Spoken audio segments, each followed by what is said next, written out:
Welcome to the Nanny Podcast. I'm Hannah Scher, the owner of Riviera Nannies, a worldwide nanny agency based in the south of France. I feel very passionately about everything nanny. One of the most important things we do at our agency is making sure our nannies have the careers and jobs that fit them the best, and we love supporting them in all areas of their lives and careers. That's why I wanted to start the Nanny Podcast. Here we talk about all things nanny, the good, the bad, and the awesome. Thank you for spending some time with me today and for listening to our podcast. Hi, thank you for listening to the Nanny Podcast. I'm Hannah Scher from Riviera Nannies. Today, we'll talk about another thing about nannies and au pairs that sometimes gets asked and why it doesn't work.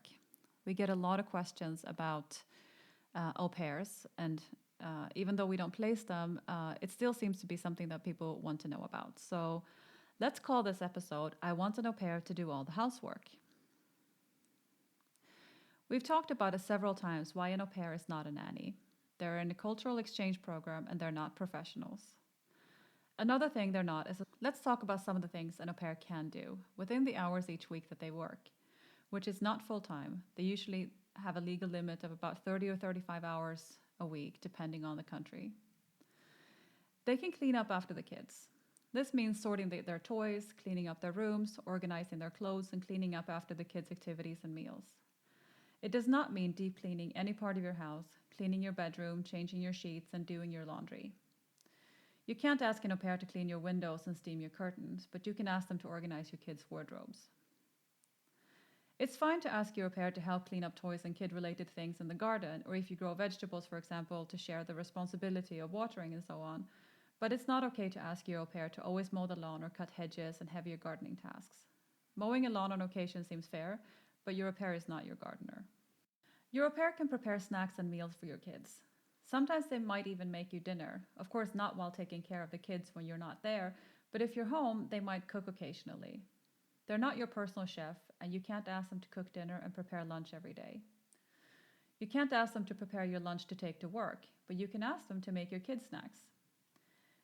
If you're not there at mealtime, of course they will prepare food for your kids and themselves. And an au pair eats with all their meals with you as a family, because part of the exchange is food, and eating together is normal. An au pair can drive your kids to activities and pick them up from school, friends, and play dates. They do not drive you and your partner to parties. If your au pair gets to use your car, or if you have a scooter for them, you pay for gas for driving the kids around, but it's reasonable to ask them to pay for gas when they drive in their free time. An au pair lives with you as a member of the family and does things with you, but they also have to follow the house rules. If you have a non-smoking house, that's your rule. If you don't want them to eat sweets in front of the kids because your kids don't eat sweets or drink soda, they have to do that in their room or outside of your house. If your house is a no outdoor shoes house, then they have to respect that. If you do not want them to have visitors you don't know in the house, that's perfectly reasonable. There are many things an au pair can help you with that can make your day-to-day much easier, especially if your kids are older, but there are also a lot of things they can't do, and understanding what an au pair is probably the best way to ensure it works out for both of you. It's always a great idea to have a contract in place with any agreements, especially financial things and rules you might have that are important to you, where you also specify tasks with your au pair, what she's going to help out with around the house, for example. What do you think? Has it worked for you? Or not worked for you? Please let us know. Email us at hello@rivieranannies.fr and put podcast in the subject line. Thank you for spending some time with me today. See you next time. Today's episode is brought to you by Mama Toto Wear.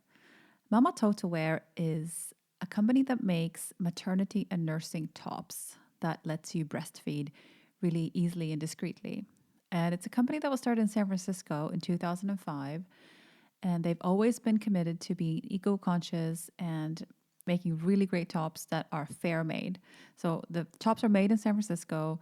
They're really, really awesome tops because they let you breastfeed anywhere. They give you the freedom to be out and about and the option to breastfeed where you are as you are. So head on over to mamatotowear.com and check them out.